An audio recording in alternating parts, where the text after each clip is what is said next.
Naam, popote unapoifuatilia channel yako pendwa ya NYTV.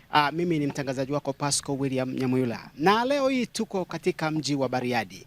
Tumekuwa na mkutano mkubwa wa Injili ambao umekuwa ukiendelea katika viwanja vya CCM, na tunao wahubiri wa kimataifa ambao wamekuwa wakihubiri katika mkutano. Tumemwona mtumishi wa Mungu Mchungaji Alfred ambaye ameanza mkutano huu, na tumeona mambo makubwa ambayo Mungu ameyatenda katika mkutano huu. Lakini baada ya yeye kumaliza atampokea mwinjilisti wa kimataifa Askofu Mchungaji George Musa, ndiye atakayepokea kijiti baada ya mtumishi wa Mungu Mchungaji Alfred kumaliza siku 3 kabisa za mkutano ambao unaendelea katika viwanja hivi. Nina imani kabisa mtumishi wa Mungu George Musa anayo mambo mengi, amekuwa na mikutano mingi mbalimbali, amekuwa akizunguka nchi nzima akihubiri huku na kule. Tuna imani kabisa anazo shuhuda ambazo pengine tukizisikia zitakujenga wewe mhubiri, pengine zitakujenga wewe mshirika, hata wewe mchungaji ukimsikiliza. Tunaye hapa, tutazungumza naye machache. Baba, Bwana Yesu asifiwe. Amina. Habari za leo? Nzuri kabisa. Za miaka mingi maana kweli kabisa, nimefurahi leo kukuona. Ya Mtwara hatujawasiliana tena. Sasa unaendeleaje? Tunamshukuru Mungu kwamba naendelea vizuri. Pole na majukumu na kazi kubwa kwa nchi ya Tanzania hii. Asante. Na wewe pia nimeona unazunguka sana katika mikoa yote ya Tanzania. Hata na wewe pia nakuona unazunguka kweli sana. Sana, Mungu akubariki sana. Amina. Asante sana. Yaani ni wajibu wetu kwa sababu tumepewa na Mungu. Sasa hivi uko katika huu mji sasa wa Bariadi, na sijajua kama ulishai kufika huku na ukahubiri huku Injili au ni mara ya kwanza? Karibu. Hii ni mara ya kwanza. Okay. Kwa kweli ni mara ya kwanza, kwa sababu huwa ninapita kuelekea maeneo mengine, lakini kwa safari hii ni mara ya kwanza kuja Bariadi. Okay. Ninaisikia tu Bariadi, lakini kwa kweli kutoka Mtwara mpaka hapa karibu kilomita 2000 kama tukikadiria, kama 1900 hivi. Kwa sababu nilikuwa naangalia kwenye Google nikagundua kwamba kuna umbali mkubwa kutoka Mtwara mpaka hapa. Ni mbali sana. Tuanze na utambulisho. Wengi wanakufahamu ambao walifanikiwa kusikia zile shuhuda ambazo tulishai kuzirusha kupitia channel ya NYTV, lakini pengine kuna wapi ambao hawajai kusikia wakufahamu, na pengine unaweza kufahamu kwamba labda wewe ni mchungaji unayechunga hapa Bariadi, kumbe sio, unatokea sehemu zingine. Lakini pia tuzungumze kwa habari ya huu mkutano ambao umeanza sasa rasmi siku ya jana. Ndio. Kwanza kwa majina yangu naitwa mchungaji na mwinjilisti George Musa au Bishop George Musa Preacher. Mara nyingi kwenye akaunti zangu napatikana hizo. Ninachunga kule kanisa la Tanzania Assemblies of God Mtwara Shangani Miracle Temple. Tuko pale kwa siku hizi ambazo Mungu ametupa neema. Lakini sambamba na hilo pia idara ya uinjilisti taifa imeandaa mkutano mkubwa ambao unafanyika hapa Bariadi. Kati ya wahubiri naona Mungu ametaka nawe ni miongoni mwa wahubiri ambao watawaleta watu kwa Yesu. Kwa hiyo tuko hapa kwa ajili ya kazi. Lakini sambamba na hilo nimefurahi leo kukutana na mkurugenzi wa NYTV. Ametaka tena tuweze kuwasiliana naye na kuongea, tupeane mawili matatu. Kwa hiyo mimi naamini kabisa kwamba ni mpango wa Mungu nirudie, kwa sababu niliwahi kushuhudia kwa ufupi sana, lakini leo nimeona nizungumze machache au mengi ambayo kadri Mungu Roho Mtakatifu atakavyotuwezesha. Wengine hawanifahamu, lakini mimi kabla sijawa mtumishi wa Mungu nilikuwa mtumishi wa jeshi la magereza. Nimefanya miaka 10 kwenye jeshi la magereza. Niliingia pale 82 pale Ukonga, chuo cha maafisa magereza. Nikiwa pale baadaye nikaingia kwenye masomo ya muziki. Jeshi la magereza wakatupa transfer ya kwenda uhamisho kwenda chuo cha maafisa kule Kiura Mbeya, nikiwa kama mkufunzi wa kufundisha muziki. Na mimi nilisomea mambo ya muziki, kwa hiyo jeshi la magereza waliniajiri kwa ajili ya kufundisha muziki. Sasa nikiwa kule ndipo kizaazaa na majanga yalianza. Maana nilikuwa sijaokoka. Kwa hiyo kizaazaa kilianza baada ya kukalia vyeo vya watu. Kwa sababu kwanza nilipata neema, nilijiendeleza kimasomo kwenye mambo ya muziki, na jeshi la magereza walikuwa wananiandaa kuwa niwe kiongozi. Sasa wakati niko kule ndio matatizo yalipoanza. Ingawa kweli huku nyuma nilikuwa na matatizo, lakini matatizo yalianzia pale nilipoanza kuwa na safiri na napendwa pale. Unajua ukishakuwa makazini humo unakutana na wengine, unapanda unachukua haki zao, wengine unapata safari na vitu vingine, kunakuwa na changamoto. Kwa hiyo sasa baada hapo ndipo matatizo yalipoanza. Nakumbuka mwaka ule 88 ndio 88 au 87 ndio matatizo yalipoanza, kwamba nikaanza kupigwa usiku, nikilala tunapigwa, mnavutwa masikio, napigwa makofi.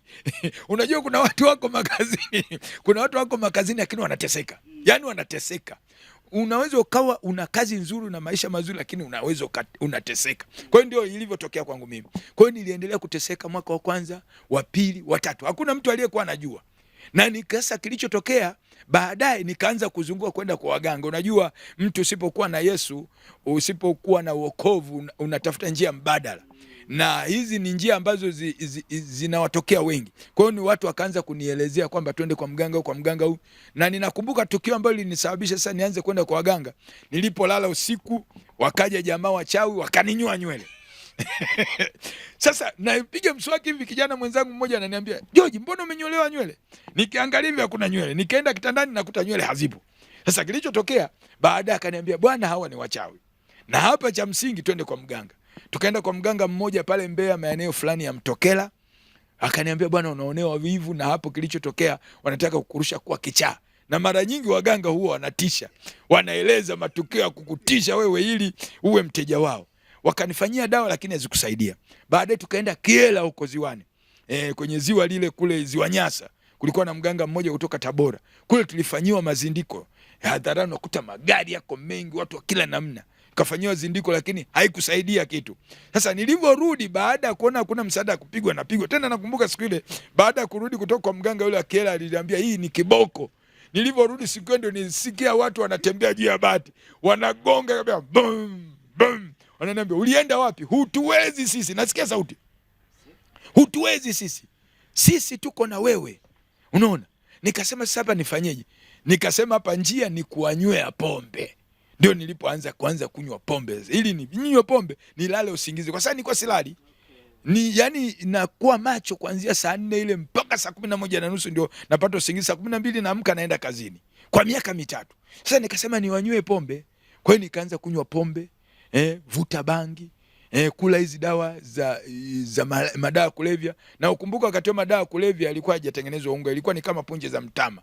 Unaona? Ndio unaweza kukuta mtu anakunywa bia moja, lakini unashangaa ile bia moja anakaa nayo, lakini unamkuta amelewa chakari. Lakini sio pombe, insachi anatumia vile vidonge. Kwa hiyo lakini sasa haikunisaidia. Sasa baadaye ninakumbuka miaka 35 huu 36 iliyopita, siku hiyo tarehe 17 mwezi wa 4 nakumbuka. Basi kilichotokea, tukaamua, ilikuwa ni siku ya mapumziko, tukaenda baa kuanzia asubuhi nje ya chuo cha maafisa magereza. Tulivyoenda baa pale, tukaanza kunywa pombe. Kila nikinywa silewi. Yaani mnajua Mungu akitaka kukushughulikia kama alivyohubiri mwinjilisi Mtinda jana, hakuna kisichowezekana. Hata kama mtu akiwa ni mgumu namna gani, ataokoka tu. Yaani nguvu ya Yesu ni ya ajabu mno. Sasa kila nikinywa siku ile, nimekunywa kuanzia saa 2, saa 3, saa 4, lakini silewi. Nawaambia wenzangu, jamani, leo mbona silewi pombe? Kuna kitu gani kinachoenda kutokea? Kwa sababu mimi nilikuwa nikinywa bia 2, 3 nalewa. Na kwa kama nimechanganyikiwa. Nikaenda nyuma, nikazunguka kule Mbeya kwenye hiyo baa, nikachukua bangi, nikavuta kidogo kwamba nikasikia, lakini baadaye nikarudi nikachukua vidonge hivi heroin. Yaani kama nilivyokuwa nakwambia, nikakata, nikatumbukia. Sasa siku nikasema kwa sasa silewi, nikaweka kizima. Kitu ambacho ilikuwa ni hatari kubwa. Kwa hiyo baadaye ndio nikaona kwa mbali kama saa 10 hivi, naona kama kulewa. Lakini kumbe kulikuwa na operation ya Yesu alikuwa anaifanya kwa ajili ya maisha ya mtu. Kwa hiyo hata mtu kama hata anakunywa madawa kulevya au analewa, usimkatie tamaa. Hata kama ana matatizo magumu mazito, Mungu ana mpango naye. Kwa hiyo kilichotokea, tukatoka pale tukarudi nyumbani. Tuliporudi nyumbani, kwa saa yale nilikuwa nakaa pale kwenye zile kota za chuo cha maafisa magereza Mbeya. Nikawaachia wenzangu pale, wakawa wanakunywa bia, wanacheza muziki. Sasa kilichotokea, mimi nikachukua ndoo ya maji, nikaenda bafuni, kwa sababu ilikuwa yale mabafu ya mabachela yako pembeni kidogo. Nikaenda pale, nikachukua ndoo, mabafu yalikuwa yanasumbua maji kutoka juu, ile shawa ya juu. Kwa hiyo kilichotokea, nikachukua ndoo, nikaenda kukinga maji. Nikakinga maji, nikaanza kuoga, huku naimba nyimbo zangu za dunia, wakati wa Wilo Longomba, hizi nyimbo za Kikongo. Nilikuwa napenda sana wapigaji wa Kongo. Basi naimba. Ghafla nilisikia kama nyundo. Yaani ni sauti ya Yesu. Yaani sio nyundo insaji kama anavyosema kwenye Yeremia ile kwamba neno langu ni kama nyundo, ni kama moto kwenye Yeremia. Unaona? Nilisikia sauti. Yaani ile sauti lakini ilikuja ikagonga kichwani. Yaani ilisema, George Musa, kwa nini unatenda dhambi? Mimi ni Mungu wa Ibrahimu, Mungu wa Isaka, Mungu wa Yakobo. Kwa nini unatenda dhambi? Sasa yale maneno yaliyokuwa nasema ilikuwa kama ni nyundo inanigonga. Na ndio maana neno la Mungu linapokwenda, kwa sababu ni uhai wa Mungu, likiingia linambadilisha mtu. Kwa hiyo niliposikia nikatikisa kichwa. Zile pombe nilizokuwa nazo kidogo zikaondoka. Kilichotokea baadaye, nilivyotulia, nikaanza kuwa na mashaka mle, naangalia yule mtu anayezungumza. Unajua Mungu yupo, anazungumza. Sasa nikawa naangalia yule mtu anasema, yani nasikia kabisa sauti. Yule mtu anasema na mimi yupi? Yuko wapi? Nikarudia mara ya pili. Mara ya pili ikarudi sauti ile ile, tena kwa nguvu sana. George Musa, mimi ni Mungu wa Ibrahimu, Mungu wa Isaka, Mungu wa Yakobo. Kwa nini unatenda dhambi, hutaki kunitumikia? Sasa mara ya tatu nikashtuka tena, nikaangalia kwenye kile bafu lile. Mungu wa Ibrahimu yuko wapi? Mungu wa Isaka yuko wapi? Mungu wa Yakobo yuko wapi? Ghafla nikawa sasa na tahadhari sasa. Sasa mara ya tatu ikarudia. Mimi Mungu wa Ibrahimu, Mungu wa Isaka, Mungu wa Yakobo. Hujui kwamba nina uwezo wa kutoa roho niliyeweka? Ndugu mtangazaji, niliuona kama mkono wa mtu umekuja ukakamata moyo. Na ndio maana ukisoma kitabu cha Mhubiri sura ile ya 12 nazungumza, Suleiman anaandika kile kitabu, anaonyesha jinsi mtu asiye na matumaini anapokufa, anasema siku hiyo aliiona kama siku hiyo, anasema ni ya vita kuu. Anasema maana roho inamrudia Muumba. Yaani mtu anakuwa na mahangaiko, mtu asiye na matumaini anakuwa ni kama kuku anataka kutaga. Kwa hiyo ghafla nikashtuka, ndio pale Mungu akanipa ufahamu nimwelewe, ingawa haonekani kwa macho lakini yupo. Sasa ile sauti ilivyorudia nikajua la, kumbe ni Mungu, ingawa haonekani lakini ni yeye. Sasa akaniambia nitakuonyesha kwamba nina uwezo wa kutoa roho niliyeweka. Ndio hiyo niliona kama mkono. Na ndio maana ndugu mtangazaji, mtu asiye na Yesu, asiyeokoka, siku ya kifo chake inakuwa ni cha taabu sana. Ndio maana unakuta mtu anakimbia, jamani huyo wanakuja unichukua. Wanakuja kuchukua nani? Si umetaka wewe mwenyewe kwenda kule.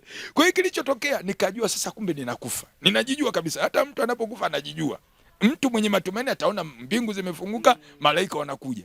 Sasa nikajua naondoka. Sasa moyo umekamatwa.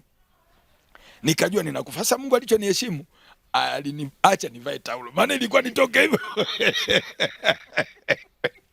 Yesu anatisha. Ndio maana hata mhubiri jana hivyo anasema Yesu hata ufanyeje, yani Yesu ataokoa. Hamna mbishi, uwezo kashindana na Mungu. Mimi sasa na sabuni zangu nikavaa taulo haraka, nikaacha ndoo na sabuni, nikaanza kukimbia kwa sababu ilikuwa kama mita 50 hivi kwenye nyumba kutoka hapa kwenye mabafu.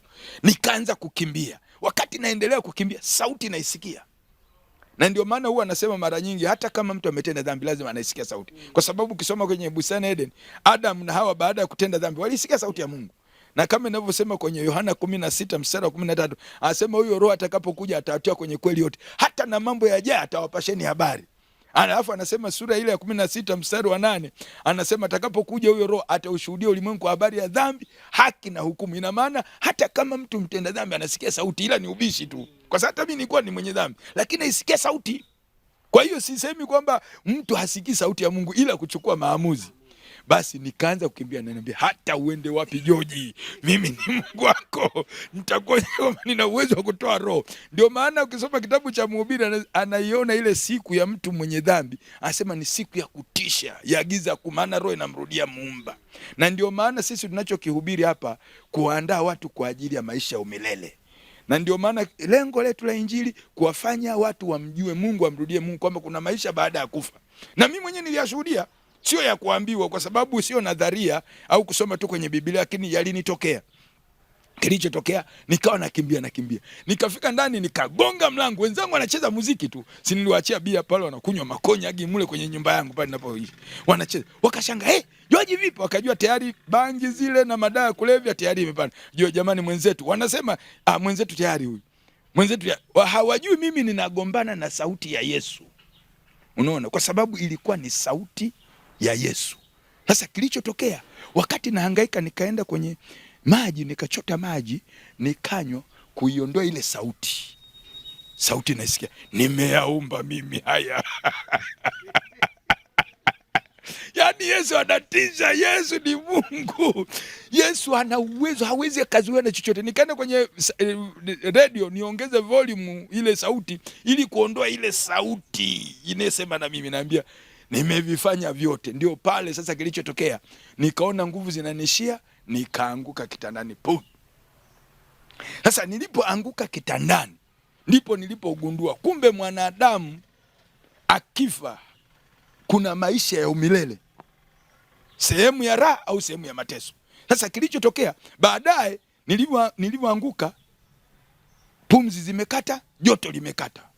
Wenzangu wananisikia, wananipima pia, wanasema amekufa. Na ni kweli nilikuwa nimekufa. Ila unawasikia. Na wasikia. Sasa si ule mwili wa ndani wa kiroho. Anasema amekufa, pumzi zimekata, mwili wakipima, joto hamna. Sasa tufanye hii, akasema hii ni kesi. Na wasikia. Hii ni kesi. Tukimpeleka hospitali tusubiri tumwagie maji, tumpepee, wakawa wanamwaga maji. Wanapepea. Lakini mimi nawasikia. Unajua kuna huu mwili wa nje huu unanyamazishwa kimya. Yaani hata wakati wa kifo huu unanyamaza kimya, lakini huko ule wa ndani unasikia, unaona vile vile alivyo. Kwa hiyo kilichotokea, nasema sasa tusubiri tumpepee. Sasa kilichotokea baada ya pale, nikajiona ninajivua kwenye ule mwili wa kawaida. Nikapelekwa pembeni, nikauona mwili wangu umelala mahali pale. Akaniambia, sauti ile inanija, unaona George, ipo siku utakufa, utaiacha dunia. Sasa angalia huo mwili uneuringia, angalia mwili huu kwa dakika chache, yaani ndani ya sekunde chache ule mwili ulioza na funza zikawa zinatoka. Anaambia, unaona kitakachotokea, huo mwili huo uneuringia, uneuangalia mpaka unakukosesha, hujui kwamba kuna mauti. Kwa nini hutaki kutubu dhambi ukanitumikia mimi Yesu wa Nazareti niliyekufa kwa ajili yako? Kwa nini hutaki kutubu dhambi? Hiyo sauti inazungumza. Huku duniani wananipepea nirudi. Sasa kilichotokea baadaye pale, nikajiona nimerudi tena kwenye ule mwili. Ghafla nikajiona sasa kama nimetolewa pale, ule mwili uko kwenye uwanda hivi, kama kwenye shamba hivi. Alafu watu wamesimama, wawili kichwani, wawili miguuni. Alafu kama mita 50 hivi nakuta watu wamechimba kaburi. Naona kabisa. Una maana ule msemo wa maiti inaona kila kitu, inafahamu. Yaani mwili wa ndani wa kiroho unaona. Kwa sababu wanadamu tuko pande mbili kubwa. Kuna huu mwili wa nyama na mwili wa kiroho uliotoka mbinguni. Ndio maana hata Paulo katika Wakorintho wa kwanza sura ile ya 15 mstari wa 40 hadi 47 pale anazungumza. Yuko mtu wa asili wa udongo wa hapa na yuko mtu wa mbinguni wa roho. Kwa sababu Mungu alipotaka kutuleta hapa ilibidi aufanye ile sura ya mbinguni aichukue, atengeneze ile udongo. Ndio ile katika Mwanzo 2 mstari wa 7 anasema akampulizia mwanadamu akawa mwanadamu nafsi hai. Ina maana ili mwanadamu awe hai ilibidi ile roho ya mwanadamu iingie kwenye mwili huu. Kwa hiyo hata anapokufa baada ya anguko ndio hivi vitu vikatengana. Kwa hiyo ilibidi sasa Mungu sasa achukue mwili wake mwenyewe, yani nafsi ya pili ichukue, ili mkomboe huyu wa ndani arudi kule alikotokea. Kwa hiyo kilichotokea baadaye, wakati natafakari, nikashangaa nabebwa. Wawili, mbebe bwana, mbebe tukamzike. Nasikia sauti huku duniani wananipepea. Ndio nilipojua mtu anapokufa watu wanasema maneno mengi. Hashamaliza huyu bwana, tukamzike. Kule watu wanasema wamechimba kaburi, na niliona kabisa kaburi. Mlete bwana, anatuchelewesha huyu, alikuwa anaringa huyo duniani hapa. Alikuwa anajifanya yeye ndio mwenyewe. Mlete na majembe na machepe nayaona kabisa. Wakanibeba. Sasa unajua mtu kishakufa huna mamlaka yote ya kukataa.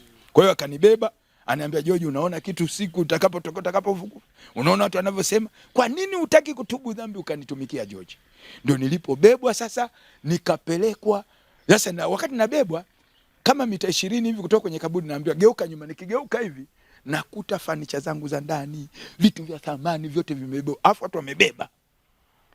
Alafu anasema huyo anaondoka, huyo anaviacha, huyo alikuwa anaringa navyo, huyo anaondoka ameviacha huyo. Sasa sauti inaniambiaje? Ile sauti inaniambia, George, ananiambia nilikupa kila kitu. Nilikupa vitu vingi vya thamani. Nilikupa kila kitu na nilikuheshimu.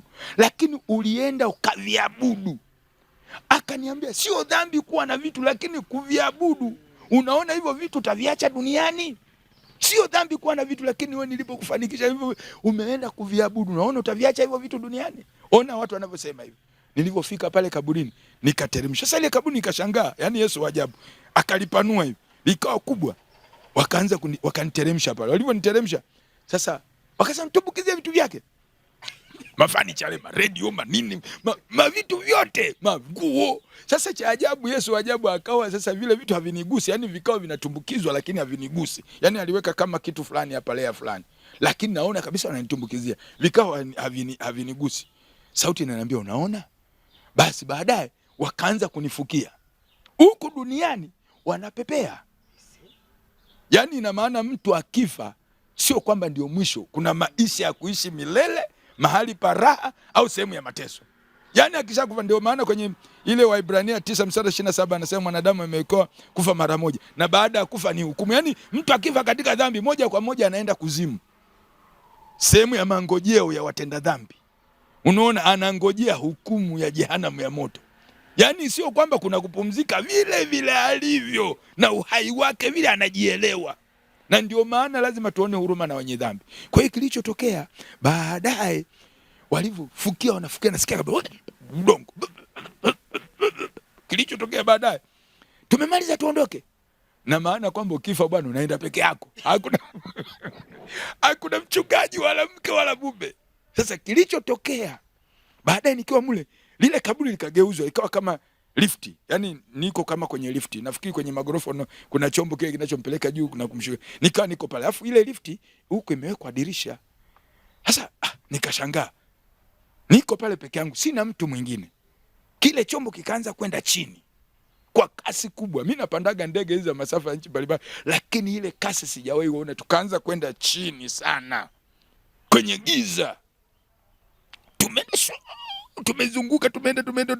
Ghafla nikaanza kama kuona mwanga huko chini. Alafu baadaye ndio katokea kama kwenye ardhi, lakini haina mmea wote, ni jangwa kame.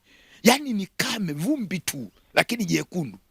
Sasa nikashangaa, kile chombo tumetokeza kwenye hilo anga hiyo huko chini, lakini hakuna mmea wote. Yaani ni ukame tupu. Alafu kwa mbali sana, kama mita 500 au mita ngapi, kuna shimo kubwa. Lakini lile shimo lina moto unawaka wenye rangi hizi 7.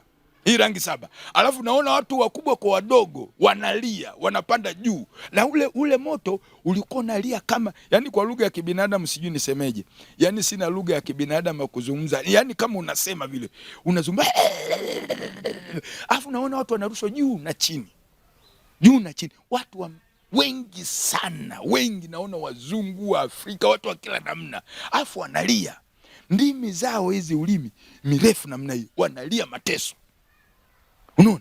Sasa sauti ikanijia wakati chombo kile kijiondoka. George, Musa, unaona nini? Nikaambia, baba, naona shimo. Ndani yake kuna nini? Nikaambia, naona kuna moto. Maana ule moto ulikuwa unabadilika. Una rangi kama 7 hivi. Unabadilika, lakini unaimba. Yaani kama unaimba hivi, kama unasema hivi. Sasa wakati ule na shangaa, kile chombo kikaanza kwenda kule. Sasa nikashanga kinaenda kwa kasi. Sasa wakati niko kwenye nikajua sasa naenda kwenye moto. Jamani, yani Mungu atuhurumie wanadamu. Hii ni neema. Kinaenda kwa kasi. Kilipofika karibu na ukingo wa ile shimo, nikasema, yani kinataka kutumbukia, nikasema, baba, nakufa. Peruzi na NYTV kiganjani mwako sasa. Je, unao mkasa ama simulizi ya kusisimua na hujui ni wapi pa kuisimulia? Waone NYTV ni channel bora kabisa ya kuvumbua visa na mikasa kutoka mikoa mbalimbali ya Tanzania na nje ya nchi. Ili uwe wa kwanza kupata video zetu, usisite kubonyeza alama nyekundu na kusubscribe, kisha bonyeza kitufe cha kengele, na kwa kufanya hivyo utakuwa wa kwanza kuhabarishwa na NYTV. Unangoja nini sasa? NYTV ni chaneli bora kabisa Tanzania, na kwa mawasiliano zaidi waweza kupiga simu zifuatazo: 0712 45 52 52 au 0688 13 19 14. Ili kupata habari za uhakika ni NYTV pekee. NYTV ni chombo bora cha Bwana.